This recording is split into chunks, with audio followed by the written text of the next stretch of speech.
This is an example interpreting the graph of second derivative function and asking us what does that tell us about our beginning function f of x. So this is the second derivative, f double prime of x is shown in this graph. And let's just take a look. I always like to find where the derivative, the first or the second, is equal to 0 when I'm given the graph. So right here, and again, note, this is my horizontal axis represent my x values, and my vertical axis represents the second derivative. So this point right here, when x equals 1, f double prime of x equals 0. So this is 1, 0. The second derivative, when x equals 1, is equal to 0. This is a possible inflection point. When we use the second derivative of our starting function f of x, it identifies possible inflection points. Then we need to test them to determine if they're actual inflection points.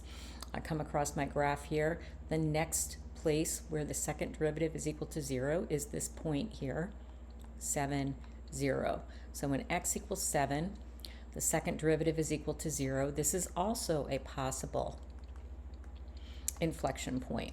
The definition of an inflection point is where concavity changes. So it either needs to change from concave up to concave down, or concave down to concave up. That would constitute an inflection point. So let's take a look here. We also know that if the second derivative is negative, that tells us that I'm concave down. So let's look here. If the second derivative at an x value is negative or less than 0, that tells us that f of x is concave down.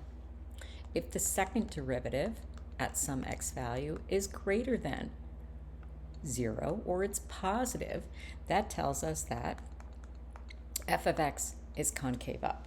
So we're going to look to see what's going on here and the graph of the second derivative.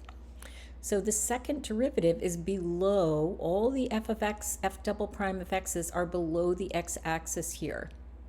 So the second derivative is negative. Then the second derivative is 0. Then the second derivative is negative this whole stretch here. That means that f of x is concave down, neither concave up or concave down, concave down.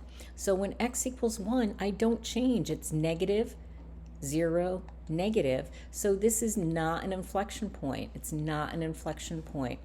X equals 1 is not an inflection point. Let's look at this one here. This is my possible inflection point.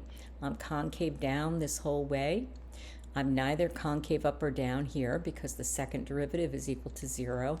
And then I change to concave up because on this stretch, the second derivative is positive. It's positive because the f double prime values are above the x-axis. They're positive. So that's telling me that x equals 7 is an inflection point because I changed from concave down, my f double primes are negative, to concave up around this value x equals 7. So if I look here, if I write them in intervals, my second derivative is negative from negative infinity to 1.